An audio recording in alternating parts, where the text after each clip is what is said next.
नमस्कार दोस्तों, आप सभी का स्वागत है।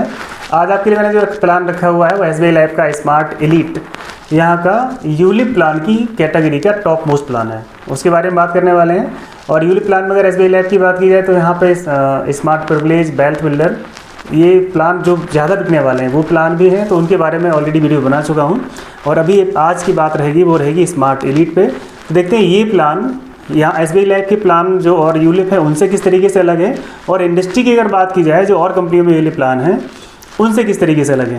तो स्टार्ट करते हैं इसके बेसिक पैरामीटर से, इसे जल्दी जल्दी समझ लेते हैं कि कौन इस प्लान को ले सकता है। तो सबसे पहले अगर बात करते हैं एज की, तो एंट्री एज 18 ईयर है। मोस्टली आप देखें यूलिप प्लान में तो 0 ईयर से स्टार्ट हो जाता है, बट ये 18 साल से स्टार्ट है। 18 से 55 ये इसकी एज है मैक्सिमम, यानी 55 ईयर का कोई व्यक्ति है उस प्लान में आ सकता है, वो लास्ट है।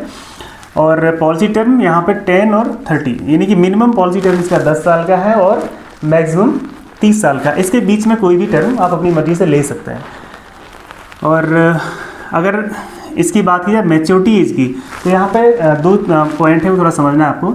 रेगुलर प्रीमियम अगर आपने लिया हुआ है तो 55 पे जैसे पॉलिसी लेंगे 55 की एज पे, तो आप 10 साल की पॉलिसी ले सकते हैं, तो 65 पे वो मैच्योर हो जाएगी। 65 से आगे ये पॉलिसी नहीं चलेगी। लेकिन अगर आपने सिंगल प्रीमियम लिया है तो उसकी मैच्योरिटी की एज यहाँ पे 60 साल ही है। इसका मतलब अगर 55 पे आप जाते हैं तो केवल 5 साल का प्लान मिलेगा, और यहाँ पे 60 साल की एज पे यानी 60 ईयर पे आपकी इसकी मैच्योरिटी हो जाएगी जाके। अब इसकी जब प्रीमियम पेमेंट टर्म की बात की जाए तो इसमें लिमिटेड प्रीमियम और सिंगल प्रीमियम, ये दो ऑप्शन है। रेगुलर प्रीमियम का इसमें कोई ऑप्शन नहीं है, यानी कि आप मिनिमम की बात करेंगे तो 7 ईयर और मैक्सिमम की बात करेंगे तो 12 ईयर। ये दो इसके टर्म हो गए, और एक और टर्म है इसमें वो है 10 ईयर का, यानी कि ये 3 है केवल, 7, 10, 12 इनमें से कोई भी आप अपनी मर्जी से चूज़ कर सकते हैं। अब इसके प्रीमियम की बात की जाए तो प्रीमियम ये इसका स्टार्टिंग है वो है 2.5 लाख रुपये से, ये इसकी एक विशेषता है। इससे कम प्रीमियम का कोई व्यक्ति इस प्लान में नहीं आएगा। इसके ऊपर भी आप कहीं भी जा सकते हैं और वो नो लिमिट है, कितना भी प्रीमियम आप इसमें इन्वेस्ट कर सकते हैं। अब चूंकि प्रीमियम ज़्यादा है, थोड़ा सा स्टार्टिंग प्रीमियम ज़्यादा है, तो उसके लिए मोड भी सारे दे दिए हैं। आप ईयरली चाहें तो ईयरली दे सकते हैं, हाफ ईयरली दे सकते हैं, क्वार्टरली दे सकते हैं, मंथली, और अगर सिंगल का ऑप्शन चाहते हैं तो सिंगल का ऑप्शन भी यहाँ पे है। तो सारे मोड हैं, आप जैसे चाहें वैसे इसमें आप अपनी मर्ज़ी के आधार पर ये ऑप्शन चूज़ कर सकते हैं। अब इसकी रिस्क कवर की बात की जाए तो रिस्क कवर में जैसे आप रेगुलर प्रीमियम में जाएंगे तो आपका 7 टाइम्स, यानी कि जो भी आपका प्रीमियम होगा उसका 7 गुना रिस्क कवर इसमें रहेगा। और अगर आप सिंगल प्रीमियम में जाते हैं तो 1.25, ये मोस्टली सभी में होता है, वही इसमें है, यानी कि 1 करोड़ अगर आपने दिया है तो 1.25 करोड़ का रिस्क कवर आपका रहेगा। ये तो हो गया इसके बेसिक पीरियड, बहुत ही इसमें ज़्यादा समझने वाली चीज़ नहीं है, बट एक आपको आइडिया बनने के लिए मैंने बता दिया है कि कौन कौन इस प्लान में आ सकता है। अभी जो समझने वाले पॉइंट है वो इधर रखे हुए हैं, इन पे थोड़ा सा आप ध्यान दें। ये प्लान और प्लानों से क्या विशेषता रखता है, तो सबसे पहले तो ये चीज़ें, इसके ऑप्शन है वो 2 ऑप्शन है, गोल्ड और प्लेटिनम। यानी इस प्लान में आप आएंगे तो आप गोल्ड और प्लेटिनम ऑप्शन में से कोई भी एक चूज़ कर सकते हैं, और दोनों में ही कुछ अलग अलग विशेषता हैं। जैसे गोल्ड है, सबसे पहले तो आप एक बात ये समझ लीजिए, इस प्लान में हम सेकंड पॉइंट पे आते हैं, ADB and TPD, accidental death benefit and total permanent disablement rider, ये इसमें इनबिल्ट है, यानी जो भी प्रीमियम है उसके साथ में ये इनबिल्ट है, और ये इनबिल्ट है दोनों में, गोल्ड ऑप्शन में भी और प्लेटिनम ऑप्शन में भी। मतलब क्या हुआ इसका, इन केस एक्सीडेंट के केस में अगर डेथ होती है तो वो आपका जो भी 7 टाइम रिस्क कवर है इसका डबल करके वो क्लेम में जाएगा। लेकिन इन दोनों में क्या डिफरेंस है ये समझिए आप।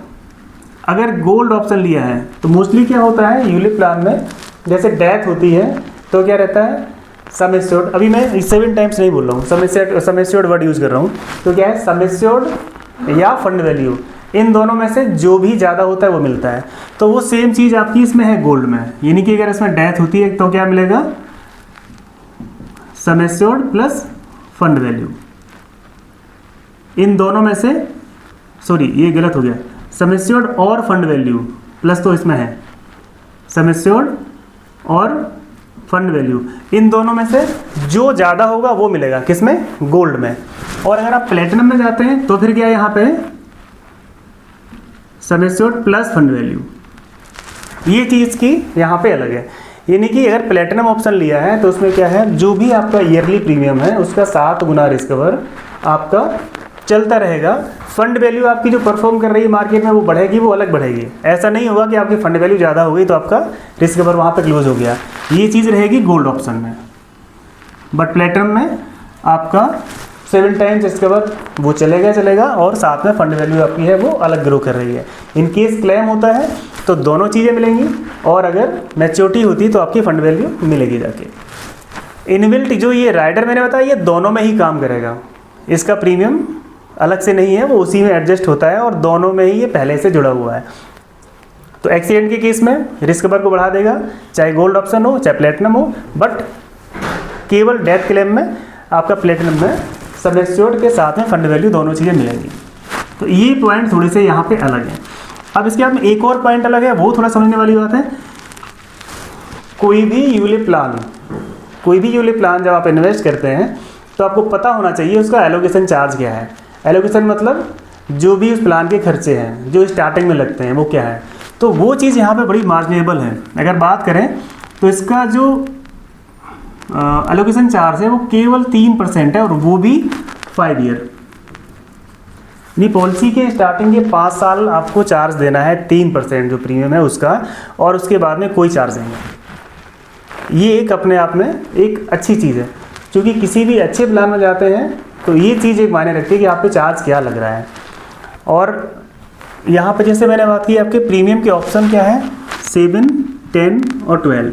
आप इनमें से कोई भी ऑप्शन लें तो 5 से तो वो ज़्यादा ही है, इसका मतलब केवल 5 ही साल आपको चार्ज लगेगा, और आगे के अगर आपने 7 भी लिया है तो आगे के 2 साल कोई चार्ज नहीं है, 10 लिया है तो आगे के 5 साल कोई चार्ज नहीं है, और आपने 12 लिया है तो आगे के 7 ईयर्स आपको कोई भी चार्ज उसमें नहीं लगेगा। और इसके साथ में इस पॉलिसी में आपको 8 फंड मिलेंगे। फंड में अगर बात की जाए इसमें जो इक्विटी बेस्ड हैं अच्छे फंड हैं, और कुछ मीडियोकर फंड भी हैं। तो मेरा तो सजेशन यही रहता है कि कभी कोई अगर आप यूलिप प्लान में आ रहे हैं तो जाहिर सी बात है आपका जो उद्देश्य है वो ग्रोथ का है, तो फिर ऐसे फंड चूज़ करें जिसमें आपको ग्रोथ ज़्यादा मिले। वो कौन से फंड है वही आपको आगे बात करेंगे, लेकिन इसमें टोटल जो है वो 8 फंड अवेलेबल हैं, और इनमें से जो अच्छे फंड हैं उनकी एक मैंने और पॉइंट हाईलाइट किया है, वो है फंड मैनेजमेंट चार्ज। ये चीज़ भी आपको पता होनी चाहिए, क्योंकि कोई भी फंड होता है कहीं ना कहीं उसका कुछ चार्ज होता है। आप किसी जगह आप पैसा इन्वेस्ट करेंगे यूलिप में या फिर म्यूचुअल फंड में, तो कुछ ना कुछ तो आपका ईयरली बेसिस पे चार्ज घटता है, और जो कि पर डे एक तरीके से डिवाइड रहता है। कैलकुलेशन जो होती है पर डे होती है, लेकिन चार्ज होते हैं ईयरली होते हैं। तो इनका क्या है, ये आपका टोटल फंड में से कटता रहता है। तो यहाँ के जो टॉप फंड है, जैसे मिड कैप मैंने बात की, तो मिड कैप में ओनली 1.35%, जो सबसे टॉप प्लान है उसका सबसे अगर जो महंगा रेट है अगर बात करें तो वो 1.35, इससे सारे कम ही हैं। लेकिन अगर आप, कई बार लोग क्या करते हैं कि कंपेरिजन यूलिप का म्यूचुअल फंड से करते हैं कि वहाँ पे रिटर्न अच्छा है, वहाँ पे लॉकिंग पीरियड नहीं है, ये नहीं वो नहीं है, तो बहुत सारी चीज़ें आती हैं। तो उसमें क्या रहता है, आप एक चीज़ और ज़रूर नोटिस करें कि उसका जो भी आपने फ़ंड लिया है उसका फंड मैनेजमेंट चार्ज क्या है, वो आप कंपेरिजन करके देखिए। यहाँ पे जो मिड कैप फंड दिया है 1.35% है, यही मिड कैप आप चले जाते हैं म्यूचुअल फंड में तो आप देखें वहाँ पे 2.5% से कम आपको चार्ज नहीं मिलेगा, या कोई और है तो थोड़ा बहुत डिफरेंस आएगा, 2.4 होगा, 2.6 होगा, ऐसे ही आपको मिलेगा कोई भी अच्छा फंड जाएगा। तो ये एक यहाँ पे अच्छी चीज़ है आपको बेनिफिट देने वाली कि फंड मैनेजमेंट चार्ज यहाँ बहुत ज़्यादा नहीं है, 1.35% है मैक्सिमम, बाकी सारे से नीचे रहेंगे। अब बात रहती है, जैसे आपने सपोज पॉलिसी का टर्म ले लिया, मान लेते हैं 15 ईयर का ले लिया, और आपको पॉलिसी तोड़नी नहीं है और पॉलिसी चलानी, सपोज 6वें या 7वें साल में आपको कुछ पैसे की ज़रूरत पड़ गई, तो एक यहाँ पे पार्शियल विड्रॉल का ऑप्शन आपका रहेगा, जो आपको 5 साल के बाद में कभी पैसा निकालने का ऑप्शन देता है। तो ये क्या चीज़ है, यहाँ पे आप 2 पार्शियल विड्रॉल 1 साल में कर सकते हैं, 5 साल बाद कभी भी निकाल सकते हैं। पार्शियल विड्रॉल की मिनिमम अमाउंट 5000 और मैक्सिमम जो भी आपकी फ़ंड वैल्यू है उसका 15%। तो 5000 तो ये कहने के लिए है, इतना कौन निकालेगा ज़्यादा ही निकालेगा, तो उसकी लिमिट क्या है, वो 15% है। यानी टोटल आपकी जो फंड वैल्यू बन रही है उसका अधिकतम 15% आप विड्रॉ कर सकते हैं और पॉलिसी आपकी चलती रहेगी, उसके ऊपर कोई फ़र्क नहीं पड़ेगा। तो ये ऑप्शन आपको मिल जाता है 5 साल के बाद। तो ये इसके मेन पॉइंट हैं समझने वाले, यानी कि सबसे मेन चीज़ है वो यहीं पर है, प्लेटिनम और गोल्ड ऑप्शन। तो इनमें से अगर डिस्कवर आप चाहते हैं तो आप प्लेटिनम पे जाएँ, गोल्ड तो एक तरीके से ऑर्डिनरी ऑप्शन है, और ये चीज़ आपको इनबिल्ट मिली जाती है एक्सीडेंटल राइडर वगैरह, जो आपको वैसे मोस्टली प्लानों में अलग से चूज़ करने का ऑप्शन होता है, चूज़ करना है या नहीं करना, लेकिन वो यहाँ पे दिया ही है, वो मिलेगा ही, तो ये एक अच्छी चीज़ है। तो रिस्क कवर के पॉइंट से अगर देखा जाए तो ये प्लेटिनम ऑप्शन ये बहुत अच्छा है। फंड मैनेजमेंट चार्ज ये भी बहुत मार्जिनल है, फंड आपको अच्छे मिल ही जाते हैं। अब एक बात करते हैं फंड का, इसका रिटर्न क्या है, मिलेगा क्या। सबसे बड़ी जो एक क्वेश्चन दिमाग में आता है कि क्या मिलेगा। जो फंड तो मैं बार बार बात कर रहा हूँ, चार्जेस ये हैं, लेकिन रिटर्न की बात नहीं की। अभी रिटर्न पे आते हैं। तो इस रिटर्न में सबसे पहले मैं मिड कैप फंड की बात करूँगा, और इसमें ये फंड स्टार्ट हुआ था 15 जून 2016, यानी 15 जून 2016 को स्टार्ट हुआ, और अभी ये मैंने जो निकाला है ये मई 24 तक का डिटेल है जो निकाला है, 30 मई 24 तक की। तो इसमें क्या 23,703 करोड़, यानी कि 30 मई 2024 को इस फंड में 23,703 करोड़ रुपया इन्वेस्टेड है कस्टमर्स का। और इसमें रिटर्न की अगर बात की जाए तो पिछले 5 सालों का एवरेज ये है 23.55%, और जब से ये फंड स्टार्ट हुआ है 2016 से, उस समय से 20.18%। तो सबसे अच्छा रिटर्न इस फंड का है। इसके बाद में अगर बात की जाए तो एक प्योर फंड आता है, ये भी इसी के साथ में स्टार्ट हुआ था, सेम डेट पे ही 15 जून 16 को। इसमें 1061 करोड़ रुपया इन्वेस्टेड है, थोड़ा इसमें कम अमाउंट है मिड कैप के अपेक्षा, 1061 करोड़, और इसका जो 5 साल का एवरेज है वो है 16% का, 30 मई तक की मैं बात कर रहा हूँ। और उसके बाद अगर बात करेंगे जब से ये फंड स्टार्ट हुआ तो ये 13% का इसका रिटर्न है। इक्विटी इलाइट फंड, ये 3 यहाँ के टॉप हैं। इक्विटी इलाइट सेकंड में जाते हैं। इसके ये आपका स्टार्ट हुआ था 2010 में, यानी 10 फरवरी 2010 को ही फंड स्टार्ट हुआ, और इसमें भी ठीक ठाक अमाउंट है, 12,319 है, नहीं हाँ सही है, 12,319 करोड़ रुपया इसमें इन्वेस्ट है। और आपका 12.74% इसका 5 ईयर का रिटर्न है अगर बात की जाए तो, 5 ईयर का। और जब से ये शुरू हुआ 2010 से, यानी पिछले 14 साल का रिटर्न, तो वो है 11.38%। तो फंड के रिटर्न के मामले में अगर बात की तो ये 3 फंड हैं जो इस प्लान में मिलते हैं, और जिनका रिटर्न ये मैंने आपको दिखाया। तो आप जाहिर सी बात है अगर आप देख रहे हैं तो आपको लगेगा कि नहीं आप इसी जगह जाएँ, और आगे के जो कंडीशन है अपने यहाँ की, जो गवर्नमेंट की पॉलिसी है, उसके हिसाब से मिड कैप में पैसा इन्वेस्ट करना यही समझदारी रहेगी। ये रिटर्न अभी जो 23 दिख रहा है ये आगे और जाएगा, और आप अगर इसका 1 साल और 2 साल का देखेंगे तो आपको 50 और 60% का रिटर्न दिखेगा। आप थोड़ा चेक कर लेना, जो मैं बात कर रहा हूँ ये आप गूगल करके इसे सर्च कर सकते हैं, SBI लाइफ एनालिस्ट डालेंगे तो आपको डिटेल सारी मिल जाएगी, डाउनलोड हो जाएगा वो। यहाँ ऐसे डाल सकते हैं SBI लाइफ फंड परफॉर्मेंस 2024 मई, तो ये डिटेल सारी आपको एक PDF में मिल जाएगी, उसमें चेक करेंगे ये सब मिल जाएगा। तो अगर आप इसमें जैसे इन्वेस्ट करते हैं, फंड ऑप्शन की बात करें तो आप जाएं किस पे, मिड कैप पे ही, और बाद बाकी फंड स्विच के ऑप्शन सारे रहते ही हैं। तो आप अगर इनकेस कभी स्विच करना चाहो तो फंड एक फंड से दूसरे फंड में अपना पैसा लगा सकते हो। तो ये तो रहा इसका बेसिक पैरामीटर, इसके मेन पॉइंट और इसकी फंड की बात। अभी एक एग्जाम्पल से समझते हैं कि अगर कुछ पैसा इन्वेस्ट किया तो क्या मिल सकता है, और अगर क्लेम हुआ तो किस तरीके से वो प्लान काम करेगा। आइए देखते हैं एक एग्जाम्पल के बारे में। एग्जाम्पल मैंने रखा हुआ है, एज इनकेस किसी की 30 ईयर होती है, पॉलिसी टर्म जो इसका मैक्सिमम है वो मैंने रखा हुआ है, 30 ईयर का कोई चूज़ करता है, और प्रीमियम पेमेंट टर्म इसमें 3 है, 7, 10, 12। तो मैंने इसका मिनिमम वाला रखा है कि इनकेस कोई 7 साल का प्रीमियम पेमेंट का ऑप्शन लेता है। और प्लान के चूँकि 2 ऑप्शन है, गोल्ड एंड प्लेटिनम, तो मैंने यहाँ पे ये प्लेटिनम रखा हुआ है, गोल्ड नहीं रखा हुआ है। वो उसका क्या है वो भी आपको इसी के साथ में समझ में आ जाएगा। अब यहाँ पे जैसे बात करते हैं इनकेस जो प्रीमियम है, तो प्रीमियम मैंने रखा हुआ है 3 लाख का। इनकेस कोई 3 लाख का प्रीमियम लेता है तो क्या उसका रिस्क कवर किस तरीके से रहेगा। सबसे पहले ये समझते हैं कि अगर प्रीमियम लिया है तो रिस्क कवर कैसे रहेगा उसका और कितना रहेगा। तो इसमें रिस्क कवर क्या है, प्रीमियम का 7 टाइम्स है, तो 3 लाख का 7 गुना करेंगे तो 21 लाख ये उसका हो गया रिस्क कवर। ये क्या है, नॉर्मल। एक्सीडेंटल राइडर इसके साथ में इनबिल्ट है, तो सेम इतना ही रिस्क कवर इसका एक्सीडेंट के केस में बढ़ जाएगा, यानी कि उसमें ये रिस्क कवर हो जाएगा 42 लाख। अब चूँकि प्रीमियम का मैंने बताया PPT 7 साल का लिया है, तो ये क्या काम है कस्टमर का 1 से लेकर 7 साल तक प्रीमियम देना, उसके बाद फिर आगे प्रीमियम नहीं देना है। पॉलिसी 30 साल तक ये चलती रहेगी। अब इन दोनों में क्या होगा, जैसे पॉलिसी ली है प्रीमियम दे दिया है तो क्या होगा, या तो मैच्योरिटी होगी या क्लेम होगा, या कस्टमर यहाँ तक रुकेगा और जीवित रहेगा, या बीच में कहीं भी गड़बड़ कर जाएगा। तो इनकेस अगर डेथ होती है, क्लेम होता है, तो उसमें क्या बेनिफिट रहेंगे वो थोड़ा समझते हैं। अब चूँकि इसमें जो राइडर है इसका ADB एंड TPD ये इनबिल्ट है, तो उसके हिसाब से डेथ की कंडीशन में ये बदलेगा। अगर नॉर्मल डेथ रहती है तो चूँकि प्रीमियम है इसका 3 लाख, तो 7 टाइम्स हो जाएंगे तो ये 21 लाख ये मिलेगा। और इसके साथ चूँकि आपका ये ऑप्शन है प्लेटिनम, तो प्लेटिनम में क्या है, sum assured plus fund value, ये दोनों चीज़ें इसमें मिलेंगी जाके। तो फंड वैल्यू जो भी बनेगी उस समय वो फंड वैल्यू हो जाएगी, और आपका जो रिस्क कवर है वो ये ऐड करके दोनों यहाँ पे पे कर दिए जाएंगे। यही अगर यहाँ पे गोल्ड ऑप्शन होता तो क्या होता, इन दोनों में जो चीज़ ज़्यादा होती वो मिलती, सम एश्योर्ड और फंड वैल्यू इन दोनों में जो ज़्यादा होता वो मिल जाता और प्लान ख़त्म हो जाता। अभी प्लेटिनम है तो इसमें क्या है, ये दोनों चीज़ें मिलेंगी, ये डिफरेंस है इसमें। अब चलते हैं दूसरे पॉइंट पे। इन केस एक्सीडेंट के केस में डेथ होती है तो क्या रहेगा, सम एश्योर्ड का डबल, ये दोनों चीज़ जुड़ जाएंगी।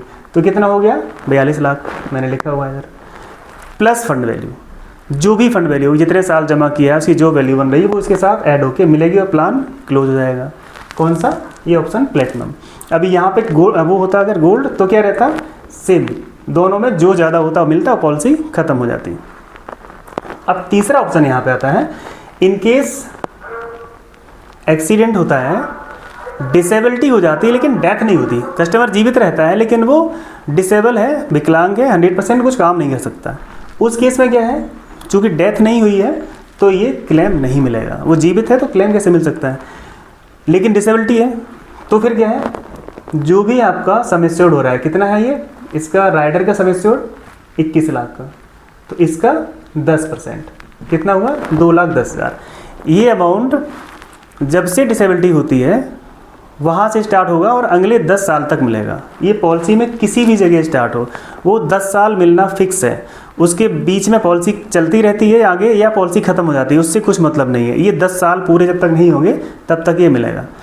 तो ये इसका एक एक्स्ट्रा बेनिफिट इसमें ऐड है, यानी 2,10,000 जो पर ईयर हो रहा है वो अगले 10 सालों तक मिलता रहेगा। और उस बीच में इनकेस डेथ हो जाती है तो फिर वो सम एश्योर्ड प्लस फंड वैल्यू मिलके पॉलिसी क्लोज हो जाएगी। अगर मैच्योरिटी होती है तो फंड वैल्यू मिलके पॉलिसी क्लोज।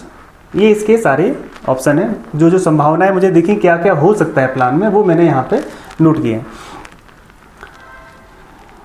और अभी से ज़्यादा कुछ बताने के लिए है नहीं इस एग्जाम्पल में, क्योंकि बहुत डिटेल में जाएंगे तो फिर आपको मेन वीडियो में जाना पड़ेगा। अभी आपसे इस एग्जाम में एक ये कहना है, इनकेस अगर आपको लगता है वीडियो मेरे हेल्पफुल है, आपके लिए कुछ नॉलेज बढ़ाते हैं, तो कम से कम एक लाइक तो बनता है और चैनल को सब्सक्राइब करना भी बनता है। तो ये काम तो आप कम से कम कर ही दीजिए। बाद बाकी कुछ और अगर आपको जानना है जो मैंने यहाँ पे नहीं बताया या मैं बताने से भूल गया तो फिर आप वो पूछ सकते हैं। लेकिन अभी एक पार्ट मैंने यहाँ जानबूझ के छोड़ा था, वो है मैच्योरिटी का। अभी इस पे आते हैं। जैसे क्लेम का तो पार्ट ही क्लोज हो गया। अभी हमने पैसा दिया, सपोज पूरा 3 लाख रुपया जो है वो पर ईयर देते देते हमने 7 साल में 21 लाख दे दिया। अभी इस 21 लाख का हमें क्या मिलेगा, तो वो एक एग्जांपल आप समझिए। क्योंकि पैसा तो आप कभी भी ले सकते हैं 5 साल पूरे होने के बाद, लेकिन अगर आप रुकते हैं प्लान में लंबे समय तक तो वो आपकी वैल्यू कहाँ किस तरीके से बढ़ सकती है। तो एक थोड़ा सा यहाँ पे मैंने आइडिया दिया है, ये जस्ट आइडिया है, एग्जैक्ट कैलकुलेशन नहीं हो सकती चूँकि यूलिप प्लान है। फिर भी मैंने ये यहाँ पे लिया है 12% का, चूँकि जो फंड है यहाँ पे मिड कैप है, इक्विटी इलाइट प्लस है, प्योर फंड है, इनका रिटर्न बहुत अच्छा है। इनमें से सभी में अगर सबसे अच्छा बात करें तो फिर वो मिड कैप फंड है, जिसका आपका रिटर्न मैंने बताया था 20% से ऊपर ही है। यहाँ पे लेकिन 12% का एवरेज दिया कि इनकेस गिरे दर्जे में 12% का भी रिटर्न रहता है तो 7 साल में जो आपने ये 21 लाख दिया है, ये आपका 21 लाख यहाँ पे 33,90,000, ये लगभग 34 लाख के आसपास ये अमाउंट बन जाएगा जाके 7 ईयर में। अगर आप यहाँ पे नहीं लेते हैं, चूँकि प्रीमियम देना बंद हो जाएगा, आप रुक जाते हैं पॉलिसी में, तो 15 ईयर पे पहुँचते पहुँचते यही आपका सेम 21 लाख जो आपका मेन प्रीमियम है, ये यहाँ पे 84 यानी 84 लाख के आसपास ये बन जाएगा जाके। और आगे रुकते हैं तो 25 साल में यही आपका 2,60,00,000 और 30 साल में 4,60,00,000 के आसपास सेम इसी 12% की रेशियो से बन सकता है। इससे कम होने की संभावना बहुत कम है और इससे बढ़ने की संभावना बहुत ज़्यादा है। क्योंकि जो फंड है यहाँ पे, अगर आप सजेशन की बात करें तो सजेस्ट मैं यही करूँगा कि आप मिड कैप में जाएं। फिर आपकी मर्ज़ी, कुछ अगर आपको और नॉलेज है और जानकारी रखते हैं तो अपनी मर्ज़ी से चूज़ कर सकते हैं, लेकिन मेरी जो नॉलेज है उसके हिसाब से मिड कैप बेटर है। अगले 5, 10, 15 साल के लिए बहुत अच्छा है वो। तो उसका रिटर्न तो देखा ही आपने 20% से ऊपर है, लेकिन फिर भी यहाँ पे ये केवल कैलकुलेशन मैंने 12% की रखी है। ये फिक्स नहीं है, इसमें वेरी करेगा, बढ़ने की संभावना ज़्यादा है। तो ये तो रहा आपका एक एग्जाम्पल। अभी आपको कुछ और अगर पूछना है तो आप कमेंट बॉक्स में पूछ सकते हैं, उसका आपको जवाब मिल जाएगा। अभी मिलते हैं किसी नई वीडियो के साथ में, तब तक के लिए नमस्कार।